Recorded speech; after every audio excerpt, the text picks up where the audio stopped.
Sara Weiss, welcome to the Conquering Everest podcast. How are you? Fantastic. Thank you so much, Brian. It's such a pleasure to be here. Good. I set that timer, that 1 minute timer for us to just gives me a chance to make sure everything's streaming, and that's barely enough time. I was madman clicking here trying to make sure. Yeah, but we are live. We are live. We're live on Facebook, YouTube, and Twitch TV. So hopefully we'll get some folks joining us here soon. But in the meantime, we will have some listeners as this thing goes into podcast mode in the next few days. If you'd like, why don't we start by just giving the audience a little bit of history, drop a little knowledge about who Sara Weiss is. Awesome. Well, while that countdown went on, I was thinking, do I mess up my hair? Do I come back?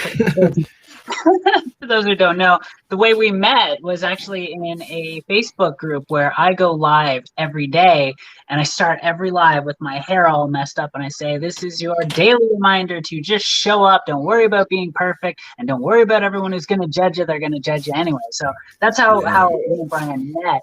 And I shared a little bit about my story, and he was like, we need to connect. So I'm really happy to finally connect here and be able to share my story, which is unique to most people. But I love that about everyone. Everyone's got a story. Mine includes a lot of ups and downs. Like everyone, I had a childhood where I didn't have much of an income family. We were a low middle class family. Didn't have much of the same things that a lot of the kids I knew had, like the new shoes and the new clothes. Ours was like thrift shop stuff. And I grew up in that and without a dad. And my mom had a boyfriend who was very abusive for 11 years. I was abused, all that stuff, verbally abused, sometimes physically abused. And so what? That's childhood. Right? So we got past that. I got through that. But what happened in my life was I spent a lot of years hiding something from the world that really was hard for me to handle. And I wore a mask, and I basically lived a lie for 26 years and kind of played up this persona, created this image of who I thought people wanted me to be based on my experience in society and all this BS, basically. And eventually I said, I was folding under the pressure of, hiding who I truly was, to the point where I was starting to live angry. I was losing who I was. I was not this positive, happy person. Living a lie means I can't truly connect with people. That was driving me nuts. I couldn't have true connections with people. So eventually I told the world that I didn't identify with the gender that I was born in.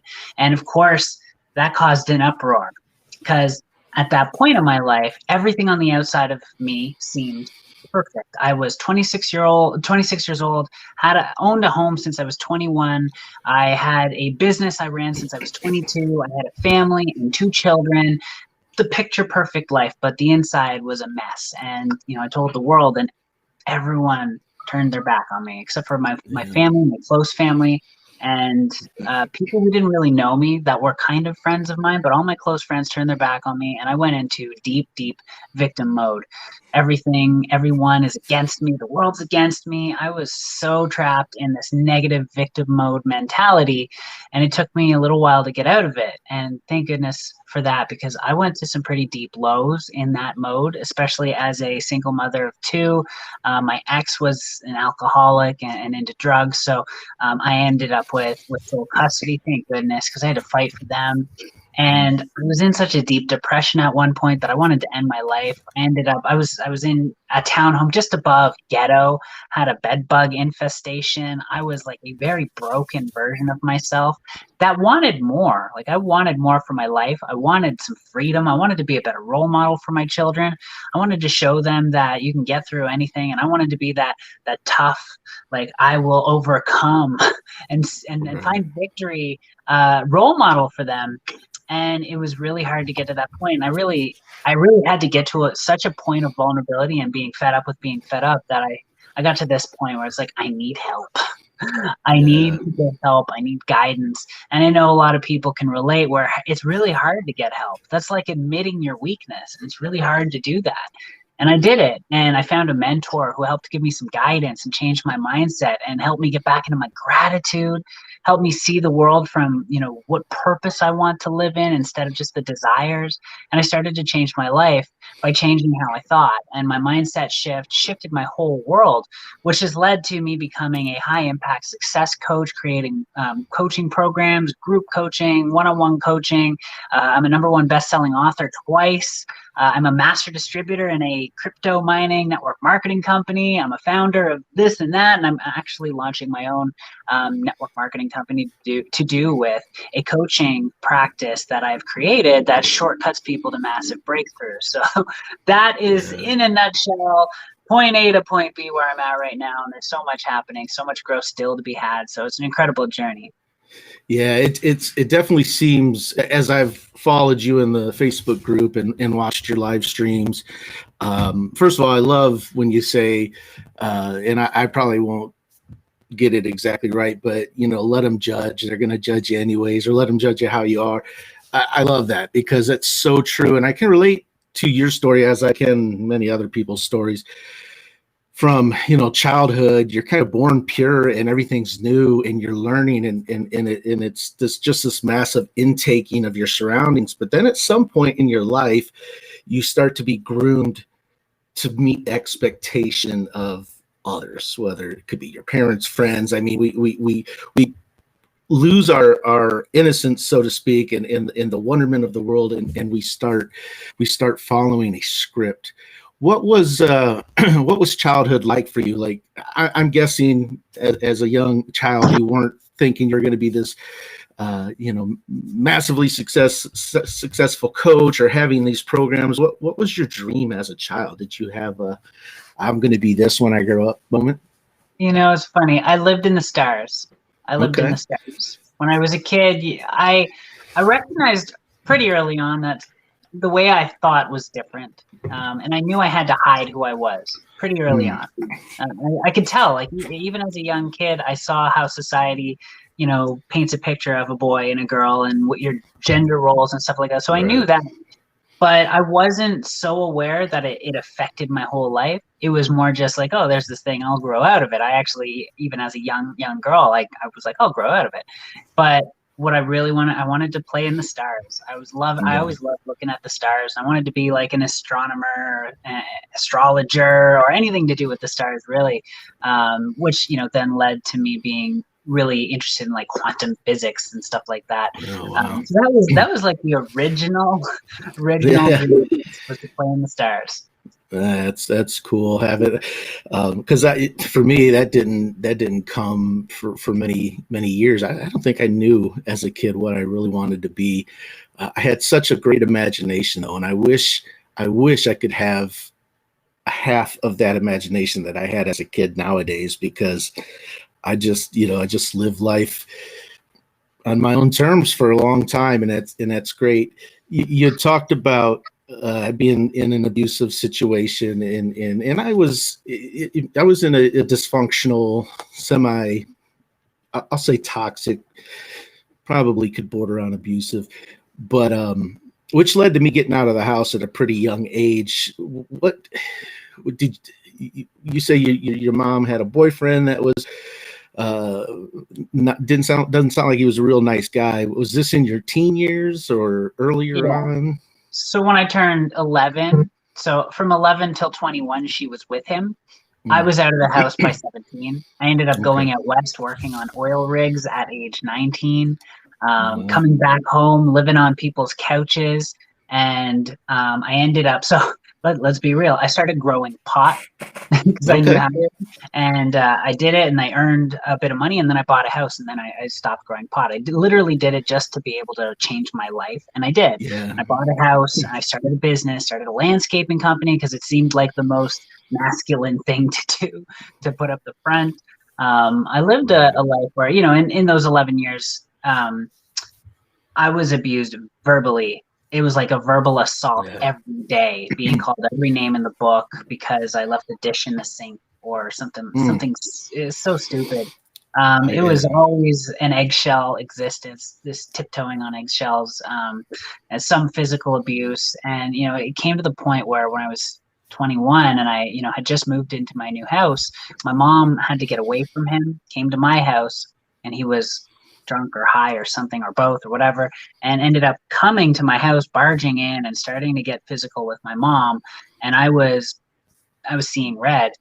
And and this he's a biker. He's like a big burly biker guy with a Harley Davidson and stuff.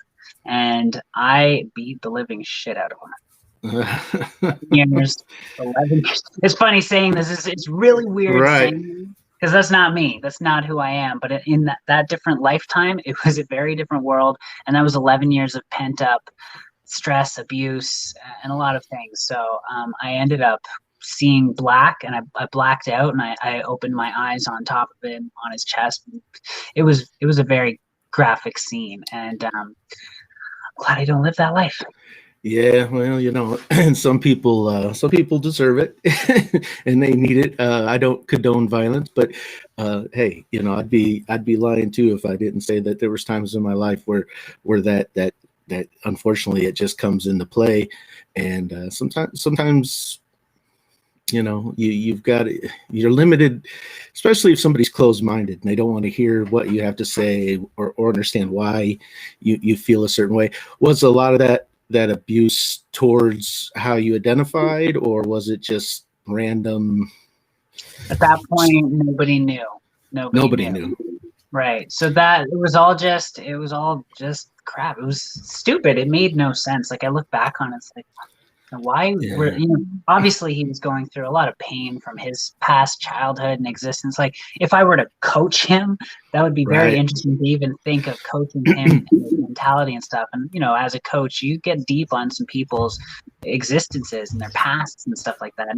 And it's interesting to see that a lot of people have the same triggers, the same things that bring up past abuse, past traumas. So I look back now and it's like, I can't imagine the traumas and abuse that he went through to be that person. Right. You said it was you were 23 when you decided that 26 when you decided that it was time to change up and be true to yourself. How did, and you said a lot of people, they moved away from you at that time when you decided to be who you felt you were. It's hard for me because I didn't face those same ridicules. Now I was always overweight, so weight was kind of my thing, right? That was the focus on. We all got a thing. All the bullying that especially as a young child. But how did that impact you? Like, knowing that maybe you're wearing that mask, you're living with a mask. How did that impact you as far as like decision making? Because to me, it feels like I would be so torn between two people that I couldn't focus on my future or who I was to become, because I think just kind of living it through your words, I feel like I would be totally lost to who I was or what I wanted to be. Was that what it was like for you as a teen and early 20s? Yeah. So like, I distracted myself with big ambitions and goals, but all day, 24/7, 365 in my mind, I was questioning my sanity, because what I was imagining and visualizing was me developing a different life than I was living, representing, identifying, expressing the way I truly felt, instead of playing a role all day long. It's exhausting. It exhausted the heck out of me to be this actress in a play all my life. And every single thing every situation, every word that was said to me, every word I had to say would come with a calculation. What do I say? How do I say it? Make sure I don't incriminate myself and be who this person expects me to be. So my mind never stopped. It was going nonstop to keep me either to keep me aligned with the persona I was living, or when there was no one around, it was going with who I knew I should be, but wasn't allowing myself to. I denied and suppressed who I was. So it was exhausting, very, very exhausting. And I distracted it with working, going hard, trying to build and create, and just, I thought I was distracting myself from it, but it never went away. It only got more and more prevalent in my mind. Right. Did you find that, did you have a breaking point? And when I say, because it sounds like you turned to work, or you turned to your ambitions to really kind of push back what was bothering you. Did you find that there was just a point where you were done? Like you couldn't move forward anymore. Like you were just too exhausted. Well, I was married. Yeah, I was married to a woman, and I should never have been with a woman. I did that as part of a front. So I was living a lie in every aspect of my life. It was a lie everywhere. And I started to finally buckle under the frustration of it. And I was starting, and I've always been a very bubbly, happy, positive, outgoing, social person. I was a popular person. After going through being teased as a kid and all this, finding my place, I created like the perfect persona for someone who would be popular. It wasn't me though. It was me playing a role, and it worked. It worked really good. I fooled a lot of people. And I ended up turning into a very angry person because I was so frustrated. I was having a really hard time keeping my sanity. I thought I was, I asked myself, what the F is wrong with me? About 50 to 100 times a day. Yeah. Begging God to take away whatever curse he had given me. And I'm not religious, but I still said God. And I believe there is a God. I don't know what it means and all that stuff, but I would look up and I would just be like, please just fix me. I'm broken, fix me. Yeah. And So did you find yourself and I don't know, as I hear people tell their stories, it's just different things connect with me so much. And I had that moment too. And I suffered a deep depression, and I avoided it and I masked it and I medicated it with relationships. And, and it was an ongoing battle for a long time. And it was all stemmed from insecurities and fears that I held inside. But, so many times, I would turn to God and I'd be like, hey, same thing you were saying, fix me. What am I going crazy?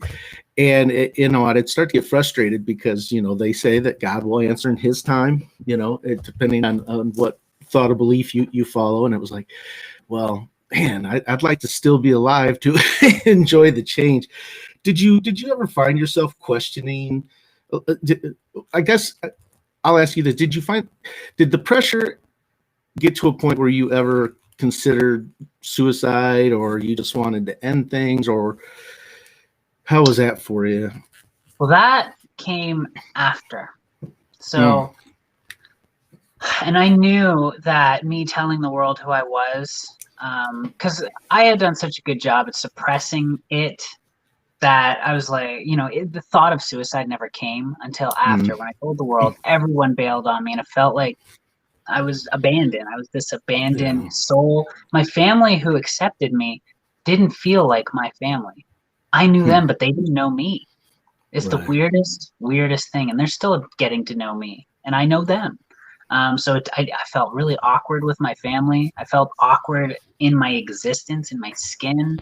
I went from owning a business that was thriving, making good money, to not able to get a minimum wage job based on how I looked, my experience. I had no experience. I was a college dropout. I didn't want to do landscaping. That wasn't what I wanted to do. And I owned my own business that was doing well. I felt I was a broken failure without anything. And I wasn't grateful. I was negative. I was in judgment of everyone and everything. I felt like God hated me. I felt like the world hated me. Like I had no place to live or to exist and to be accepted. So there came a point, 5 years ago, where I did want to end it all. The only reason I didn't was because of my kids. Right. So let's talk a little bit about the transformation, and as you started to kind of find your footing and become comfortable with your choice, or it's hard because I'm not in your shoes. It's not really a choice. So I guess, your journey, or your decision to finally be you, I think is what I'm looking at.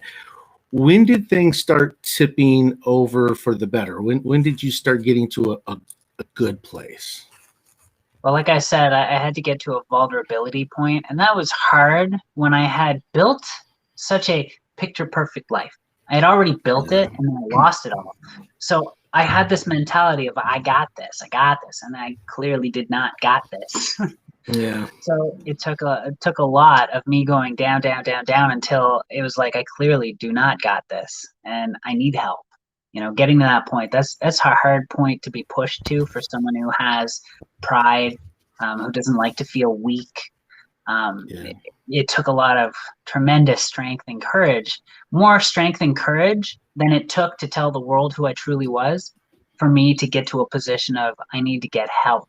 I need to ask for someone's guidance, mentorship to teach me how to think, because I'm losing it and I didn't want to end it.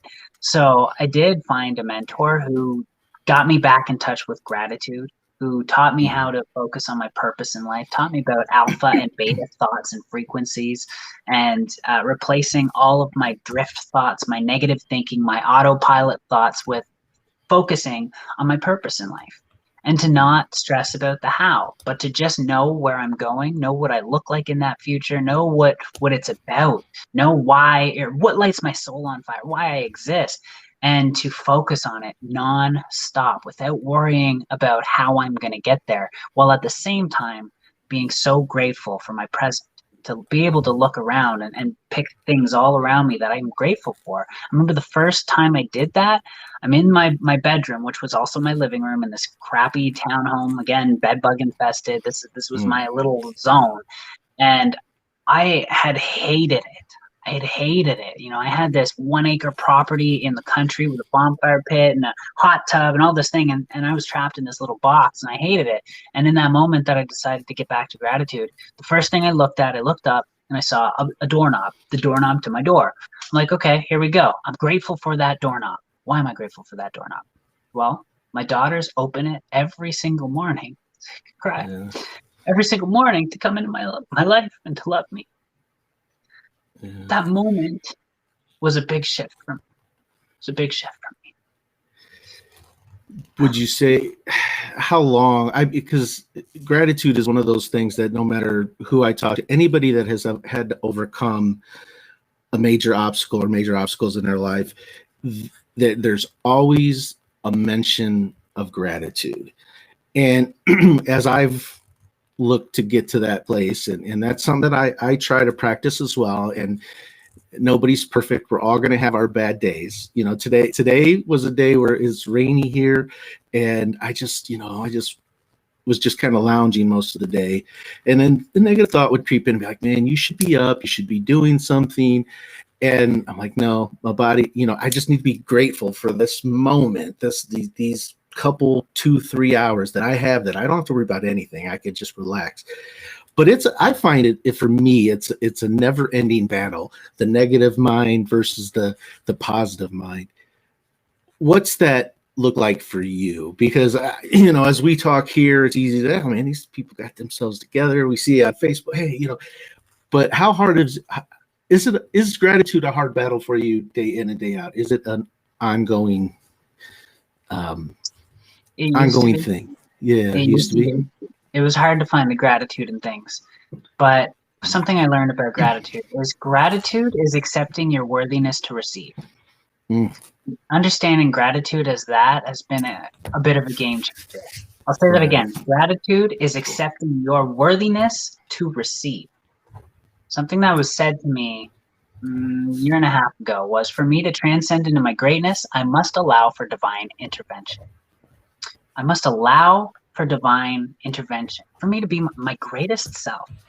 I heard that. I'm like, it sounds so delicious to even say it and think of it. Like, cool line. But I thought about it for months. I had to contemplate on it and ponder it. And what does it mean? How do I do this? How do I really? And the big word that came through it was, I got to surrender. I lived life as if it was some big battle. I was always some fighter. Fight to win, fight to survive, fight for a relationship, fight for my life, everything was a fight. I saw the world as a battlefield, and I was the fighter, and I would never lose. I will always overcome. I will always win. Never give up, never surrender. That was like my mentality. And in this process of the surrender thought, I was like, I'm tired of fighting. I don't want to fight anymore. If I were to have it my way, I'd be as light as a feather blowing in the wind towards my destination, towards my purpose and fulfillment, light as a feather. And I said, I decide. I decide, I'm like, that's the life I want to live. So I'm going to surrender. I'm going to allow the wind to blow me where I want to go. And I'm just going to float there. I'm going to stop trying to forge this path and, fight my way through life. I don't want to fight anymore. I want to float. So I decided that I'm going to float. I'm going to surrender. I'm going to float into my greatness. And that shift, that weight, we all get that weight, that pressure, then it gets crushing. It's like we got to carry all this baggage, guilt and shame and feeling of unworthiness and like we're not good enough and all this stuff. It weighs on us. And I wanted to give that all away. Go, just let me float as I am. I am, this feather floating in the wind. And I found myself landing in interesting places. And because I started to do this surrender process, that also requires a ton of faith. You can't surrender to the cosmos, to the universe, to God, to whatever you want to surrender to, unless you have tons of faith that you're taken care of, that you are tapped into your instincts, your intuition, and they're going to operate perfectly and get you exactly where you need to be, even if it feels painful, even if you're challenged and you're hitting roadblock after roadblock. That once you continue to walk through it, you just step through it, you keep moving forward, and you're going to do the things that get you through it, and God or the universe is going to carry you to the other side. That faith is imperative. How would you define surrender? Well, now that you've gone through it and you've seen it firsthand, if that was, let's say you just created that word and we all want to know what does it mean to surrender? What is that to you? It's a release of the need for control with complete faith that you're taken care of. We're all control freaks. Right. We all want to, we are. I see a lot of people, or I've met a lot of people over the years that I've talked to, and you come with they say, hey, here's where I'm at in my life. I want to change. But they try something once and they're done. They're like, it didn't work. I tried this gratitude thing. I woke up, I was thankful all day long. And I woke up this next day and I still have all the problems. Or the trying to surrender. Yeah, that would be a hard, well, it is a hard thing to do, because I know I had to finally let go. What would you say to those people that they say, well, I've tried everything. I've tried surrendering. I've tried gratitude. I've tried this. I've tried that. It's not working. What would you say to those folks? Give up the fight. Yeah. Give up. Okay. Give up the fight. That's part of the surrender, is like, this need to think that it's all on us. One big thing when it comes to surrender is to basically give your problems that you have no control over to God, and just say, and it's just, bear with me here. I know some people might be listening and go like, come on, really? Like, come on. This comes from a person who's really not religious. I don't go to church. It's not about that. There's much more to this. Like, you're hearing from someone who 3.5 years ago was on welfare in this bedbug-ridden place. I now own multiple businesses, make crazy money. Like, pandemic was an incredible year for me financially. I met and married my husband. Like, life is beautiful. So I'm speaking from a place of experience. And these are the things that I did in a place where I was on the brink of destruction. I wasn't happy. I didn't have anything to go home and brag about. My life was in shambles. I had to surrender. I had to stop doing what I was doing and do something different. If you want your world to change, you must change. So try something different and give up the fight. Yeah. So when somebody surrenders and they give it all over to, the universe, to God, whatever it is for them, we all have our own different beliefs, and so what? Just substitute, as we say, God, because I'm a man of faith. I'm with God. Yeah, we can say God, or but whoever's listening, just, if that's not your word, cross that out and put universe or whatever. I don't want anybody that's listening to get caught up with The label. formalities. Yeah, the lingo. So whatever God is to you, and so as you letting go, and I guess where I'm going with this question is, if you let go, you give up the fight, and you just float, right? How you're saying, just kind of float. That's pretty scary to think, like, you don't know what's going to happen next, and you don't know where you're going to go or what you're going to be, or maybe you thought, hey, I'm going to be this big shot in the medical profession. What if floating takes you away from that? I mean, that could be very, very scary and a deterrent for a lot of people. Well, we live in the what if world. Yeah, our minds are what ifing all day long. What if this goes wrong? What if this goes right? That's the problem. Not many people think, what if it goes right? We're stuck in the what if it goes wrong. And we build up all of this imaginary situation. What if I float the wrong way? What if this stops me? What if I run into a bad person and what if they stab me in the back? What if we live there? Right. Check your mind, check your thoughts. If you are constantly creating these scenarios where you are assuming the worst, where you think something's going to go wrong, you will create it. You'll continue to create it over and over and over until you understand that you create what you think about. So if you're surrendering all the problems, then you stop having this need to try and solve them. And when you're stuck trying to solve problems, you're constantly asking, what if this goes wrong? What if that goes wrong? What if I get stuck here? And if you're living in that, you're creating more of it. If you're asking what's wrong with something instead of what's the solution, this is the difference, being focused on the problem or focused on the solution, the end game, the where you want to go. If you focus on where you want to go, problems tend to just solve themselves. Right. A lot of us who watching here can look back on their lives and think there are many moments where the problem just solved itself. And I thought I had to do all these things, and I made all these assumptions, and it really just, the trash took itself out and the problem just solved itself. And something I thought was a problem turned out to be a blessing. How many times have you experienced that? Something you thought was really just the worst thing ended up becoming a blessing. That happens all the time. But we're stuck fighting, and trying to control everything. As a control freak, we have like this plan. It's like this big plan of ours. And when something doesn't go to plan, we get stressed out because we didn't have control. We're losing our control and we feel it, and it's frustrating. When you give up that need for control and having this big plan, then when something doesn't go to plan, you're not stressed out. For me, one big thing that helped, here's like a strategy, is to speak with future you. First of all, you got to know who future you is. If you don't know who future you is, you don't know where you're going. So you're not going to get there. So get to know future you. Future you might dress differently. Future you might talk differently, walk differently, have a different presence, speak with ferocity. Like, I had to learn who I was to become who I wanted to be. And who I wanted to become was this powerhouse businesswoman. And when I visualized her, I saw a different version of myself. And now I knew who I had to become today, because now I knew who I was becoming. And future me said this: I made it. So don't worry.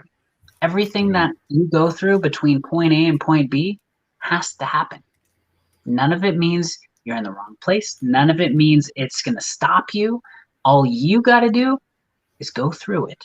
Just walk, take one step at a time, move yourself through it, and you will get here. I'm the proof. I'm telling you, you made it. Trust it. Don't let the stress of all the little things on the way stop you. Don't let it stop you. Just move through it, and you'll be fine.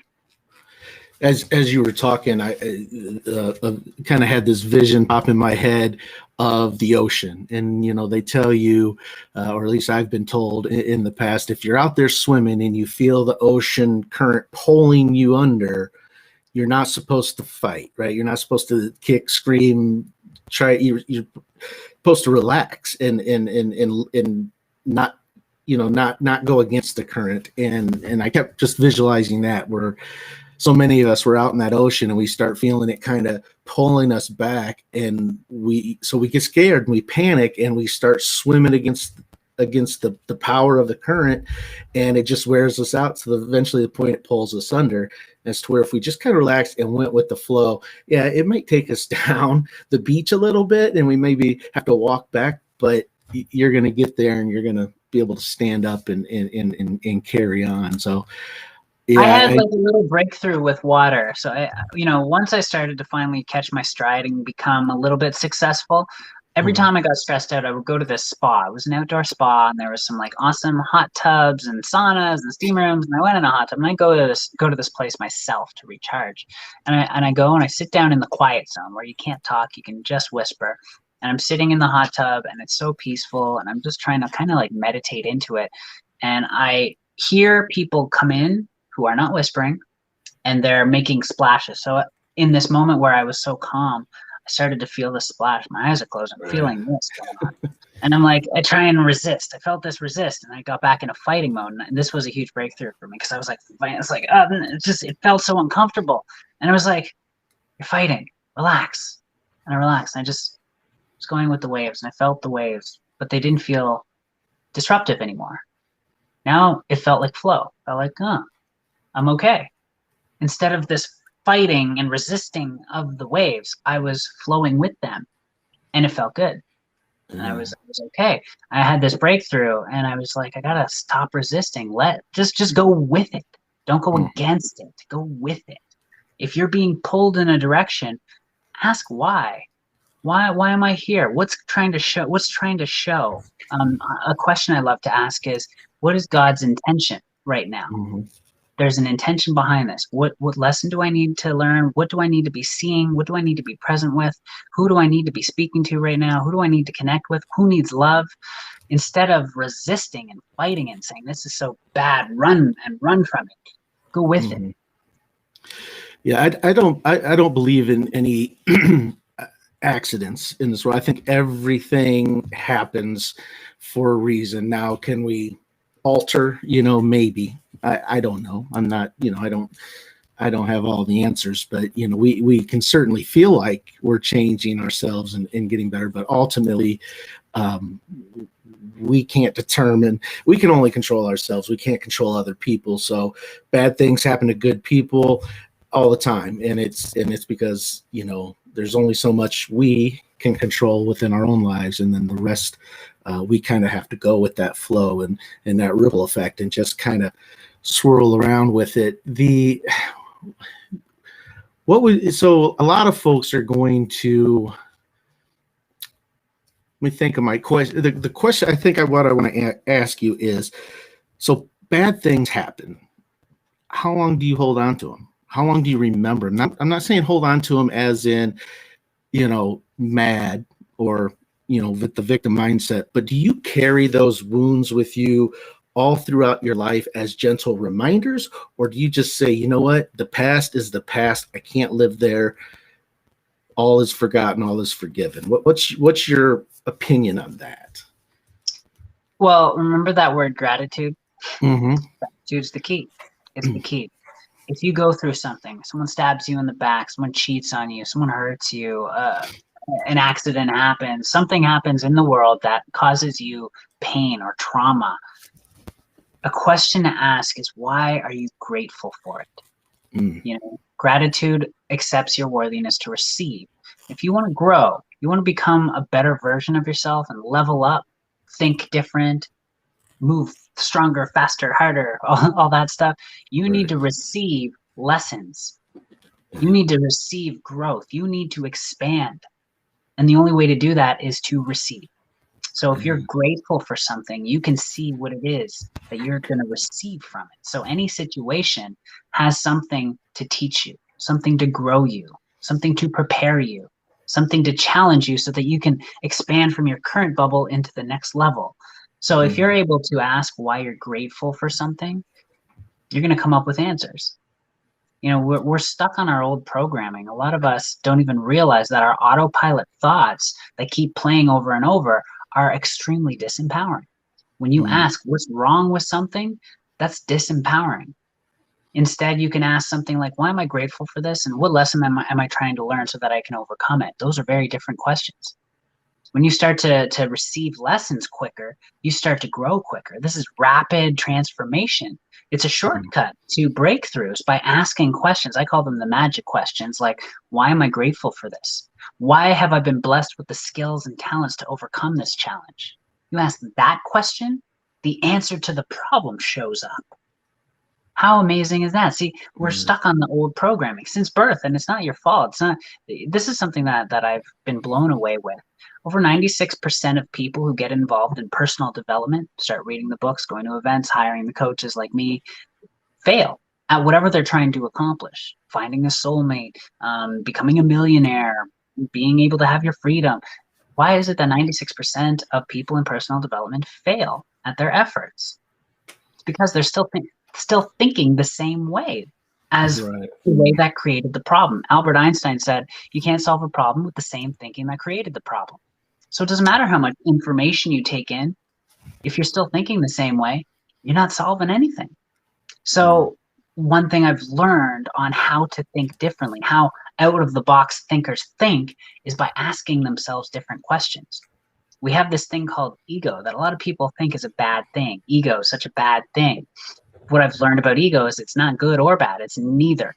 What it is it's something that is designed for us to be right. It makes us right. You ask it a question, it'll give you an answer. You ask, what's wrong with me? It'll give you an answer, even if it's complete BS. Has nothing to do with logic, has nothing to do with emotion. All it is designed to make you right. Yeah. So how do we harness that? By asking your ego questions that allow it to come up with empowered answers. Yeah. It's incredible what that can do. And I've done it in my coaching practice, and it is the shortcut to breakthrough. Does the ego, so you hear a lot of folks talk about the subconscious mind. Does the ego reside into that subconscious mind, or do you look at those as a little different, two different subjects?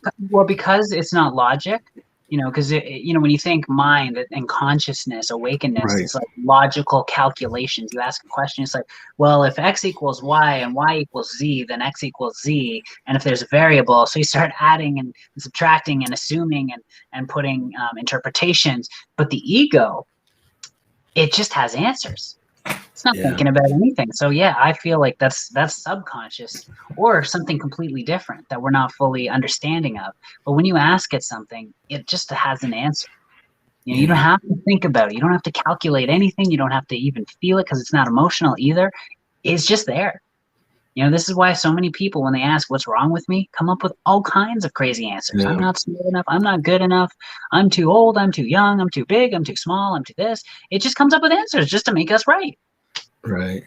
Let me throw this out at you, because as we're talking about ego, I'm thinking about Facebook, and if anybody watches this and you feel like I'm picking on you, rest assured, I'm not picking on anybody. All right. Just, this is a thought, because I see it on Facebook. And one of the things I like to say is everybody becomes a self-help expert when they're going through suffering. And you see that on Facebook. So somebody goes through a breakup, and the next thing you know is you see posts of them, how they're going to excel and rise above. But then you see them, the woe is me, I was surrounded,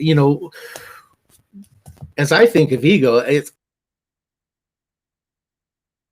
I feel like where you want to go, but you're also still thinking about what happened to you and wanting to share that out. I know it's a release, because when I was going through depression, I had to force myself not to post on Facebook, because you want to just scream. You want to scream to the world and be like,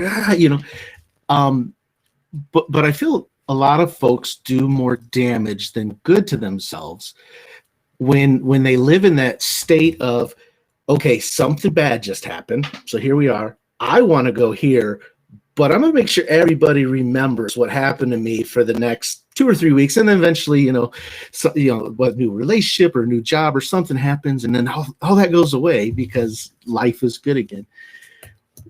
What would you say to, folks that use social media as an outlet to heal? Hey, if it works, then go for it. Who cares what others think of it? Okay. Yeah. So you got to do what you got to do. If you need to express yourself and that's the way you want to do it, then express yourself. You might lose some friends over it. As long as you're okay with that, do you, boo-boo?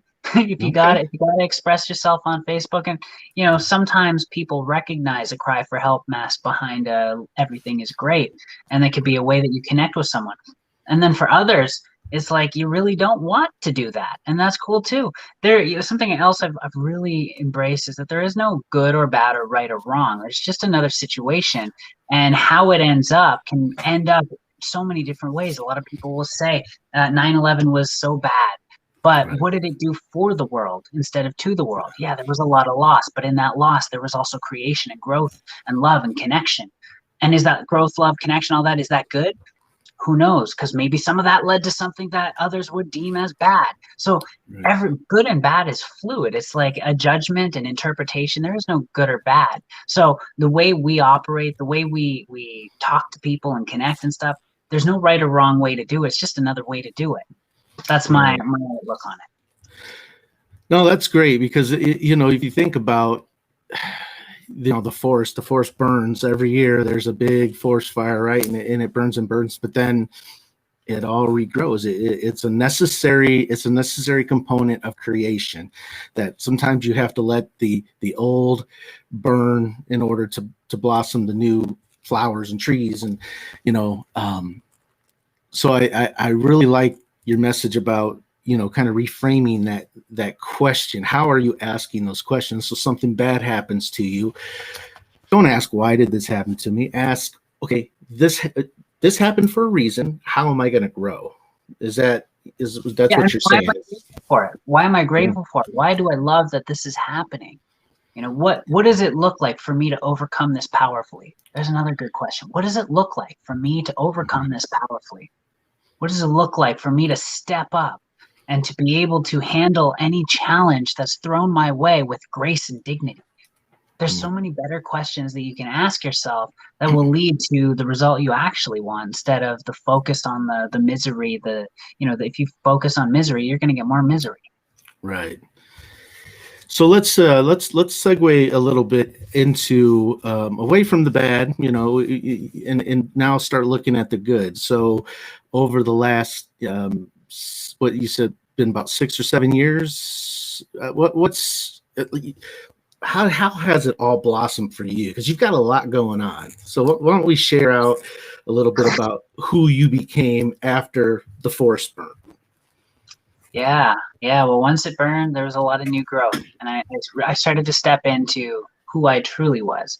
Once I stopped this act, I was able to breathe again and have peace in my mind, and to just show up and not have to think about what I was saying.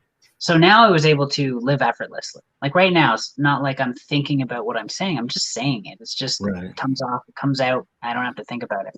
And so in that, I've been able to express myself and who I am. And the more vulnerable I've become, the more people were awed by my story, by my authenticity, me showing up. Like the way you found me was me just being completely authentic in my diverse self, which means all versions of me firing on all cylinders without me undervaluing a side of me. We have thousands of versions of us. Right. A lot of them we would give ourselves a high five. Oh, the confident side, yeah. The creative side, yeah, awesome. The excited, the partier, the da-da-da-da. And then there's the other ones in the corner, like, oh, there's the sad version, the insecure version, the aggressive version, the antisocial version. And we're like, oh, go away already. I don't want you. Once I started to value all versions of myself and say, hey, you all bring something to the table. You all have value in my life. I started to show up more diversely, and more opportunities came to me. More people wanted to connect with me.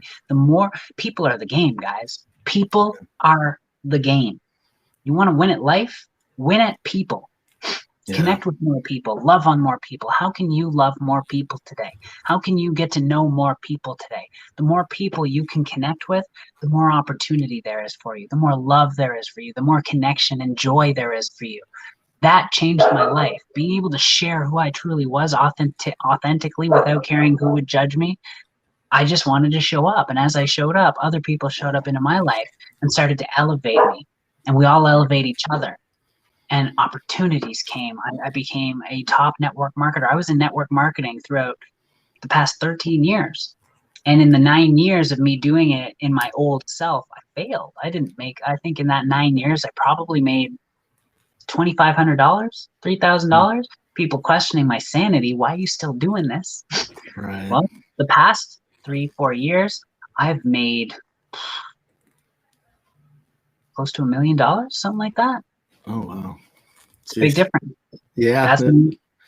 That's when Yeah. you start to value all versions of yourself, and you just show up authentically, and you start to connect with people because you love people, not because they're a dollar sign, not because you can possibly get a sale out of them, possibly sell them a product. Connecting with people genuinely because you love that people all bring something to the table, just like all versions of you bring something to the table.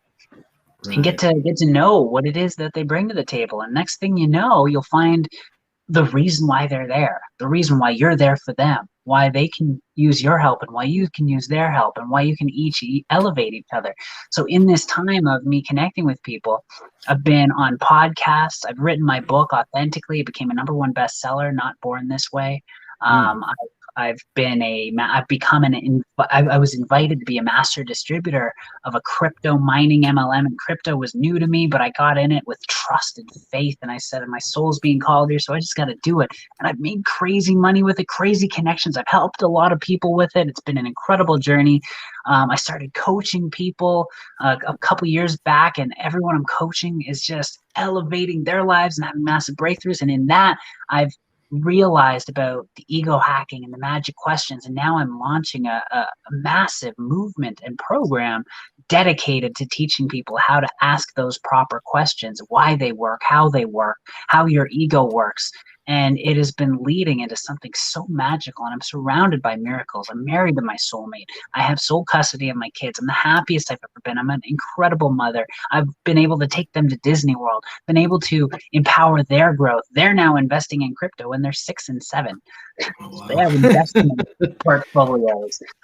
So I'm living a very empowered life because I started to connect with more people with love and genuine relationships, unconditional love, and just finding how can I love on more people, be unconditional, not judge so many people, because we're all human. We all make mistakes. We're not inherently evil. I think a lot of people are like, people are evil and they're bad and they're wrong and they're this, and that's just them judging. Gotta get out of that judgment mode and this victim mentality, because all the people who are in your life, they're there for a reason. They're meant to teach you things, give you value in ways you aren't sure you know about. Could be a lesson, could be this person who hurt you was meant to show you what people can be capable of. So to be careful and watch for it, not be gullible, to also give you a reason to do soul searching. There's so many reasons why someone's in your field without you needing to judge them for being human. Yeah. I think that's, it's so important. Two things for me, speaking from my personal experience, the day I decided to get vulnerable, and not because for years I didn't talk about what happened to me as a kid. I didn't, and I did. You know why I did it? I didn't talk about it. It's not because I felt like, the emotional abuse would create a stigma, because I mean we all meet people that don't treat us very nice, but I didn't do it because I didn't want to hurt others. I don't want to bring that up, because then I'm putting the spotlight on the people that did this to me, and I don't know if that was a kind of still a bit of fear, like they still had some control because I wouldn't put that out there. But the day I finally became vulnerable and I said, you know what, I'm just gonna let it go and let it be out there. So much has opened up, so many different opportunities, and I've grown in amazing ways that I would have never expected. But then when you get vulnerable and you just let go of imperfection, then I think the next step is you realize, at least for me, and you can, by all means, if you disagree, let me know. But I think the meaning of life, the purpose of life, is to live selflessly, not selfishly, selflessly. Like, don't live for yourself. We all want nice cars, nice houses, this and that. But if you just truly put forth the effort to be there for how can you enhance somebody else's life, and you allow yourself to be emotional or vulnerable, then not only are you going to grow, but everybody that comes in contact with you, they're going to grow. Would you agree with that? I mean, that statement that the life is really about letting go of yourself and focusing on the others. Being a So people person. what you said right at the end, it's going to grow you and grow them. My thought on the meaning of life is growth. I think that we are here to grow, to evolve our consciousness, our connections, our love. So in our selflessness, grow in our selflessness and understand why we're selfless. You know, why we're giving. We're giving to receive, and we're receiving to give. Both are the equal. They're synonymous with each other. And a lot of people have a hard time receiving.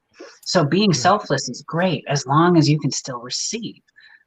When you create that connection, that flow, you create a flow, a circuitry. You open. It's a closed circuit. I'm not an electrician, but you know, you don't break the circuit, giving and receiving.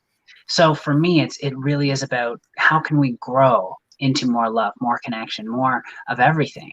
That to me has been a big thing for me in my love and my selflessness, my givingness, my receivingness. To really know that it's about growing into it, evolving into it, and stepping into it. So you know, you literally closed out your statement with that. So it's pretty cool. Yeah, it's kind of like the old spoke and wheel analogy. You know, every spoke has a purpose for that wheel. It keeps the bike riding smoothly, and you're going to give and you're going to take, you know, as you go. And I think, you know, it's definitely, don't focus on the taking, because if all you're worried about, in my opinion, is money, I want to get rich, believe me, I did that for years, where I just like, I'm going to be rich. And the more you focus on the selfishness part of it, like, hey, I'm going to be rich so that I can live like this, it seems like the harder it is to accomplish. But when you say, hey, I just want to give value, I want to share to everyone and everything, I think, you know, receiving money or whatever it is, that's just part of the ebb and flow, right? You give, you're going to receive. And I suppose if you're around somebody that, you know, is always taking, I think of buckets, you know, we all have these buckets, and we need to keep our buckets filled, because I tell people all the time, you've got to work on yourself. Like, it's not selfless, it's not selfish to wake up and say, I've got to work on me today, because the better that you are, the better it is going to be for those you interact with, because, you know, you're going to have the energy and the strength to give back. So it's all about balance, right? You know, everything needs to be balanced. If you're just giving, if that's all you do, give, and you don't receive, you know, say no to receiving. I don't need to receive. You just keep it. You are taking from them. You're taking from someone. You're taking an experience. How good does it feel to give to somebody? Well, when someone wants to give to you and you say no, you're taking away that experience from them. So, and if all you do is receive and you don't give, then it turns into taking instead of receiving, and then you're being selfish. So both ends of the spectrum are not healthy. So if you're able to do both with balance, give, receive, give, receive, give, receive, you know, give to charities, receive help. You know, it doesn't always have to look like money, but receiving support, receiving help, receiving feedback, advice, receiving, being open to the receive as well as the giving. So I find that a good balance is really what can keep you healthy in your mental state and in your life. Let's talk a little bit about your book. Now, you have Not Born This Way, but you wrote a second book, right? As well, I co-authored a book called 20 Powerful Women in Network Marketing Tell All. Okay. Well, let's talk a little bit about Not Born This Way. What was your motivation behind that book, and what if somebody wanted to go pick that up and read it, what can they expect to gain from it? You know, I spent a lot of my life defining myself by my current situation or my past situation. instead of defining myself by who I was becoming, I was defining myself by my past limitations, my disadvantages, what had happened to me, my victimness, and I kind of owned it. Like, this is who I am. I am who you're looking at right now, instead of defining myself by who I'm becoming, and seeing myself as someone I was becoming, growing into. And that big shift is mainly what the book is about. It's about, me being stuck and growing through this crazy life where I did a lot of crazy things, and to finally realize that, hey, I am becoming something so much bigger than this. Right. I was not born this way. I was born this way, but I was not born the way I wanted to become. So I decided to dictate who I was becoming. And in that, it was a crazy journey. There was abuse and violence and drugs and broken laws and all kinds of things that, a lot of people end up going through in their life, but maybe not overcoming. Right. And the way I overcame it was by redefining who I was becoming. And in that, I'm a coach. So as I was writing it, every chapter is ended with like an insight, a lesson of what I learned from this situation that can apply to anybody's life. And in the end of it, it's like all of the shifts combined and turned into this understanding of enlightenment, awareness, expanded perspective, and how we live to give and receive to other people, to grow and connect with others. So it is a life story, but really it is about how can you shift from where you are to where you want to go. Mm-hmm. What else do you got? I just looked at the time. I can't believe we've been talking for over an hour already. It's time has this conversation's flown by. It's been so enlightening and insightful for me, and I always love it when somebody gets my mind spinning, because I get all these ideas. We're sitting here talking, and I'm trying to. You just go on and on and on, right? Yeah, and my brain is just moving at 1,000 miles a minute with different. So we could probably sit here and talk for hours and hours again. But I don't know if I'm at that Joe Rogan level where I could do a 3-hour podcast yet. I can't even listen for 3 hours. But let's. I want to give you the floor for the next however long. You've got something coming up big, you're releasing. Let's just talk about you, what you've got going. If somebody's listening to this and they say, hey, I want to reach out, I want to connect with her, let's put that out there. How can people find you? Yeah, well, I'm on Facebook. You look up Sara Weiss, WEISS. I'm the Sass Boss, and I've created this program. I have an inner circle coaching program, and I coach people one-on-one, but I'm realizing that there needs to be a shift in the coaching arena and the personal development arena. So I'm starting to teach people these magic questions, the ego hacking, and I've actually started to certify coaches on how to do this, to give people that shortcut to breakthroughs.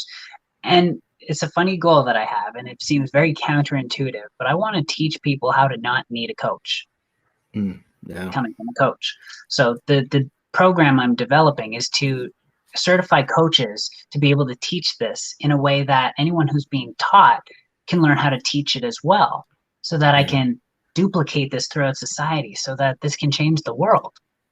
Yeah. So tomorrow I'm going to have my first ever webinar talking to the world about it. So a few people will hop on, and I'll just share that I'm creating this program where you can either be an empowered learner or an empowered earner, and learn how to teach this and get paid in my platform to teach it. Even if you are an existing coach or not an existing coach and you want to learn this stuff, I can teach it to you in a way that you'll be able to actually pass it off to others and teach them in a way that they'll be able to do the same. Very cool. So it's kind of like I can't remember the quote, but I heard it somewhere a long time ago, where if you can put yourself out of a job, you're doing something right. Is kind of what I heard. Because then that, like you said, you're teaching others to become greater selves, greater versions of themselves, and to teach others. And while that may maybe you're teaching yourself out of a job, that just opens more doors for the next opportunity for you. So it's not like that's a bad thing. Automation, that's what they call it in the corporate world, right? Automation, automate everything. I imagine a world where we have very evolved consciousness. It's great to have all the technology evolving and cars evolving and all these other things externally evolving. We need to evolve quicker. because we can, not because we need to, but because we can. People have ideas all the time and don't think they're significant because it came from them, and they don't think they're significant. The program I am creating is called Empowered Life, because I want to empower people to recognize their skills, their greatness, not think that it's not a big deal because it's coming from them and they think they're not a big deal. When I empower someone, all of a sudden greatness starts to show up. When I have belief in someone, I remember someone who reached out to me on Facebook. They saw me post or do a live, and they messaged me, and there was this message, and then the next message was, "Oh my gosh, I just checked out your profile. I'm so sorry for taking up your time. I'm not worthy of your time." I'm like, oh my gosh, that, and I had a conversation with him, and in the conversation, I was like, you have so much to believe in. I believe in you, and I wish you could believe in what I see. You've got, and I just started pointing at what I saw in a short conversation. What happened with that guy? And this was just by believing him. This wasn't even asking all the magic. Actually, I asked a couple magic questions, but believing in him alone empowered the heck out of him. And I connected with him on Facebook, and he is rocking and rolling. He's a rock star at life right now. Yeah. And he gives me kudos all the time for believing in him. And I was a stranger. Right. And sometimes I guess that's all it really takes is for somebody to believe in you. I mean, this, well, I a little bit, with this podcast, I mean, I started it because that's what I was looking for. I was going through depression and anxiety, and I was, I lost 2 years of my life, and I just kept looking. I just wanted somebody to tell me it was going to be okay, that I wasn't going crazy. And when I couldn't find that, I said, you know what, screw it. I'm just going to start a podcast, and I'll do it my damn self. And it's kind of morphed. This thing is morphed into something totally different, to where I'm having folks like you on and just telling your stories. There's so much power in our stories, good, bad, however you say your life's been.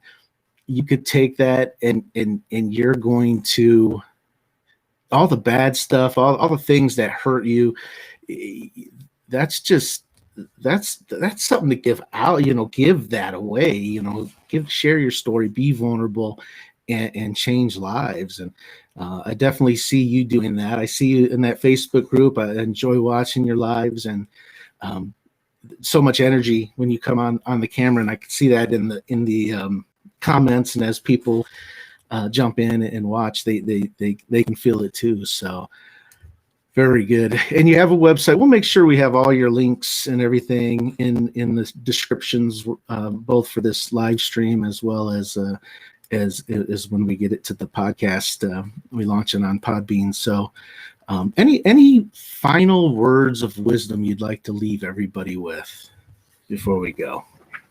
There you go. I was waiting for it. There it is. Don't worry about being perfect, guys. Just show up. Just show up, and don't worry about who's going to judge you, because they're going to judge you anyway. So if you got to show up looking like me, do it and allow them to judge you, and don't let it bother you, because even if you show up perfectly, someone's going to judge you for it. Just show up. That is like 80% of the battle. I don't even like thinking of something as a battle, but when you show up and you're authentic, even if you're scared shitless, just show up. And when you're there, guess what? People are the game. You're now connecting with people. Now people feel you. They see you. They feel your energy. They get to know who you truly are, and you're going to find your tribe. You're going to find people who relate with you, just like me and Brian have found each other. We're each other's tribe. That's why I'm here. That's why he's here, because I showed up. And in doing that, I was judged. There were people who commented on my hair. That's why that is a thing now. Yeah. Someone commented and said, why don't you brush your hair? Like, do you not care about what you look like? And next day, I did a live like that. That's how much. Here's the amazing thing about it. You said you were judged for your hair, and what you did. I mean, this is how she starts all of her lives. She comes on, and that is what I saw that, and I'm like, I got to get to know this person like this. So for where somebody may say, oh, they judge you for it. It's like it was totally opposite for me, where I'm like, wait a minute, what is this craziness? Somebody's coming on the camera with their hair messed up. Like, how can this be? And so, but yeah, it's just I enjoy it. It's I see you do it, and it's just like, it gives me confidence to keep going out and just being that perfectly imperfect version of myself. So, well, hey, Sarah, I appreciate your time, and it's been a great conversation, and we're definitely going to stay in touch. I plan on checking out some of these things you've got going on, and You want to meet my husband? Sure, is the husband there? Let's bring him on. He just walked by. He's like, forget that. He says, I think I saw one of your kids walk by earlier too. But anyways, so all right. Well, it's been great having you on. I want you to hang out. We're gonna have a little private conversation after we go offline that nobody else gets to be a part of. But it's just really about talking about what we just talked about here for the last hour and 10 minutes. So thank you, and we will talk again very soon. Awesome. Thank you so much, everyone. Such a great honor and pleasure to be here. Yeah, make sure you go check out her website. She's got, or find her on Facebook. She's got a lot of great insights, and you'd be remiss not to check it out. So we'll see.